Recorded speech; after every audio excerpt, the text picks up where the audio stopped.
সুপ্রিয় শিক্ষার্থী বন্ধুরা, পি একাডেমি জেলানের পক্ষ থেকে সকলকে জানাই শুভেচ্ছা অভিনন্দন। আজকে আমরা নতুন একটি বিষয় নিয়ে আলোচনা করব। আজকে আমাদের আলোচনার বিষয় ট্যাগ কোশ্চেন। ট্যাগ কোশ্চেন খুবই একটি গুরুত্বপূর্ণ বিষয়। আমাদের ক্লাস 9 এবং 10-এর জন্য একটি খুব সহজেই 5 মার্ক ক্যারি করা যায়। এখানে লেখা আছে ট্যাগ শব্দের অর্থ জুড়ে দেওয়া এবং কোশ্চেন শব্দের অর্থ প্রশ্ন। সুতরাং ট্যাগ কোশ্চেন শব্দের অর্থ জুড়ে দেওয়া প্রশ্ন।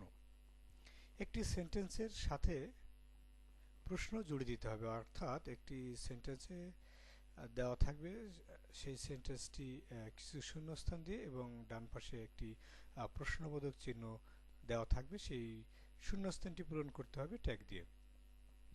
এখানে লেখা আছে উইথ অক্সিলারি ভার্ব, সাহায্যকারী ক্রিয়া যুক্ত। কোনো সেন্টেন্স অ্যাফার্মেটিভ হলে ট্যাগটি হবে নেগেটিভ এবং সেন্টেন্সটি নেগেটিভ হলে ট্যাগটি হবে অ্যাফার্মেটিভ।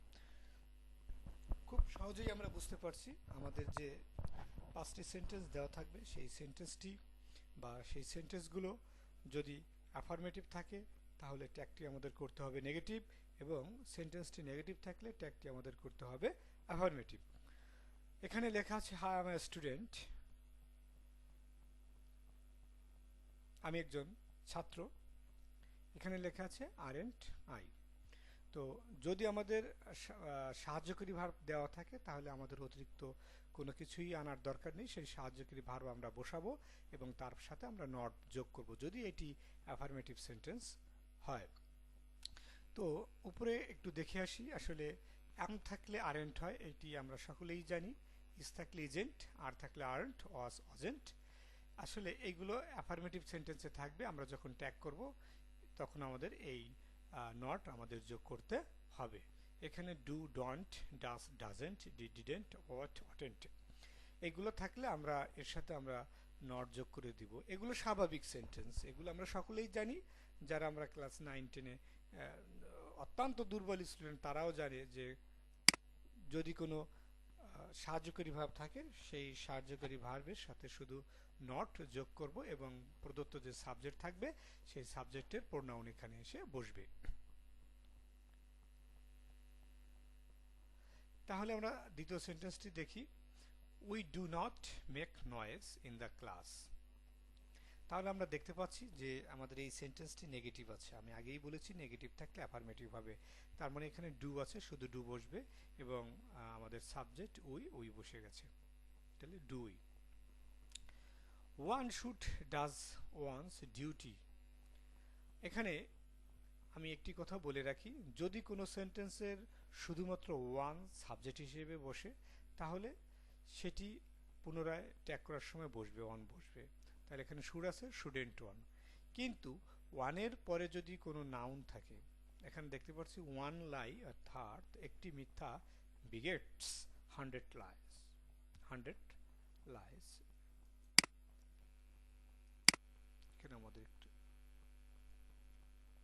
এখানে বলা হয়েছে ওয়ান লাই বিগেটস 100 লাইস, অর্থাৎ একটি মিথ্যা আর শত শত মিথ্যাকে নিয়ে আসে।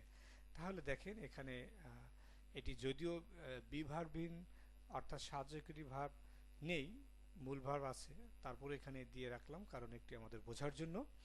এখানে আছে বিগেটস, আমরা জানি মূল ভার্বের সাথে এস যোগ থাকলে আমাদের ডাজ আনতে হয়, এবং যেহেতু এটি অ্যাফার্মেটিভ সেন্টেন্স সেহেতু আমরা নট যোগ করেছি।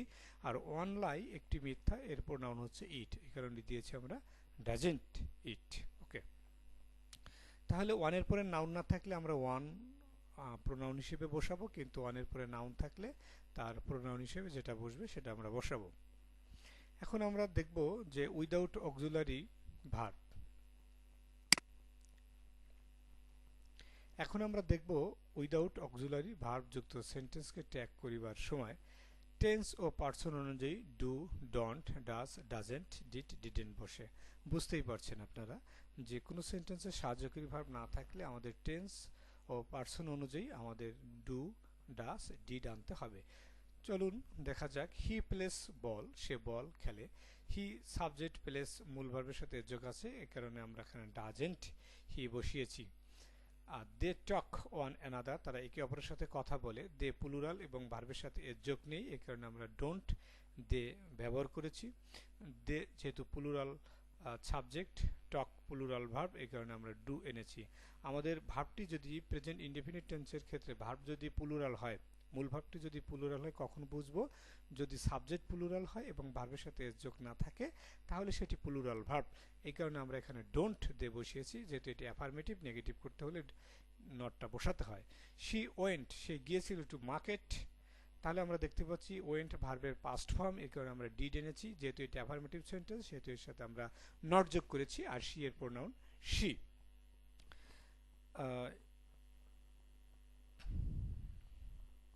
আমরা ইতিমধ্যে যে কথাটা বলেছিলাম, কেবল ওয়ান সাবজেক্ট হিসেবে থাকলে ট্যাগ করিবার সময় প্রোনাউন ওয়ান বসে, কিন্তু ওয়ান এর পরে নাউন থাকলে ট্যাগ করিবার সময় প্রোনাউন ইট বসে।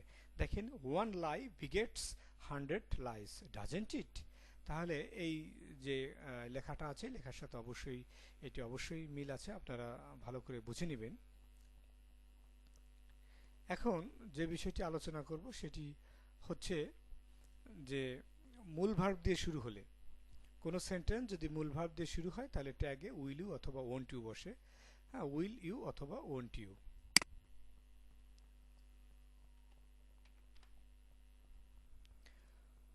মূল ভার্ব দিয়ে শুরু হলে ট্যাগ এ উইল ইউ অথবা ওয়ন্ট ইউ বসে। তাহলে আমাদের সব থেকে যে বিষয়টি গুরুত্বপূর্ণ আমি মনে করি, যে কোনো মূল ভার্ব দিয়ে শুরু হলে আমরা ওয়ন্ট ইউ লেখার দরকার নেই, আমরা উইল ইউ লিখলেও আমাদের 100% মার্ক আমাদের দিবে। তো উইল ইউ অথবা ওয়ন্ট ইউ যেটি আপনি ব্যবহার করেন সমস্যা নেই, তবে আমি সাজেস্ট করব উইল ইউ, তাহলে কখনোই ভুল হবে না। Give me a pen, will you, যেহেতু গিভ একটি মূল ভার্ব এবং ওপেন একটি মূল verb. Open the door, will you. Don't দিয়ে শুরু হলে ট্যাগে উইল ইউ বসে। Don't tell a lie, will you. তাহলে ডু কিন্তু একটা মূল ভার্ব, আবার এর সাথে নট যোগ হয়েছে, সে কারণে উইল ইউ বসেছে। আবার মূল ভার্ব দিয়ে শুরু হলেও সেক্ষেত্রেও কিন্তু উইল ইউ বসে। আমাদের লেটস অথবা লেটাস দিয়ে শুরু হলে ট্যাগ শ্যাল উই বসে। আমরা যে ট্যাগটি করব সেই ট্যাগে আমাদের কি বসবে? শ্যাল উই বসবে। Let's play cricket, shall we. Let's play cricket, shall we. চোখ বন্ধ করে লেটাস থাকলে কি করব? আমরা শ্যাল উই দেবো। ডোন্ট থাকলে কি দেবো? উইলও দেবে। আমাদের প্রায় পরীক্ষার ক্ষেত্রে আমাদের ডোন্ট দিয়ে এবং লেটাস দিয়ে আমাদের প্রশ্ন থেকে থাকে, সেক্ষেত্রে কিন্তু গুরুত্বপূর্ণ বিষয়। আমাদের এই 5 নাম্বার যে রুলটি আছে, এটি অত্যন্ত গুরুত্বপূর্ণ বিষয়। এটি অনেক শিক্ষার্থী বোঝে না বা বোঝার চেষ্টা করে না। এগুলো সাধারণ রুল, কিন্তু আমাদের গুরুত্বপূর্ণ রুলগুলো আমি পরবর্তী ক্লাসে আমি আলোচনা করব। এভরিওয়ান, এভরিবডি, সামন, সামবডি, এভরিম্যান, নো ওয়ান, নান, এগুলো সিঙ্গুলার সাবজেক্ট হিসেবে প্রকাশ করে এবং এদের পরে সিঙ্গুলার ভাব বসে, কিন্তু ট্যাগ করিবার সময় প্রদত্ত সাবজেক্টগুলোর প্রোনাউন দে বসে এবং টেন্স অনুযায়ী ডু, ডন্ট, ডিডেন্ট বসে। যদি মডাল ভার্ব থাকে তাহলে সেটি বসবে। একটি গুরুত্বপূর্ণ একটি বিষয়, যেমন এখানে লেখা আছে everybody wants to succeed in life, প্রত্যেকেই জীবনে সফল হতে চায়। তাহলে আমরা যখন ট্যাগ করব, এখানে ওয়ান্টস আছে, স্বাভাবিকভাবে ডাজ আসবে। আমরা আগেই বলেছি যে ভার্বের সাথে এস থাকলে ডাজ হয়। ওকে, কোনো সমস্যা নেই, আমরা ডাজ দিলাম। কিন্তু এভরিবডি এর প্রোনাউন কি হবে? দে। আমরা এইখানে উপরোক্ত যে শব্দগুলো আছে, এভরিওয়ান, এভরিবডি, সামন, সামবডি, এভরিম্যান, নো ওয়ান, নান, এগুলোর প্রোনাউন ট্যাগের সব সময়ের জন্য দে বসবে। আমি বলে রাখা ভালো, সব সময়ের জন্য এদের প্রোনাউন দে বসবে। তাহলে দে এর পরে কখনো ডাজ বসে না।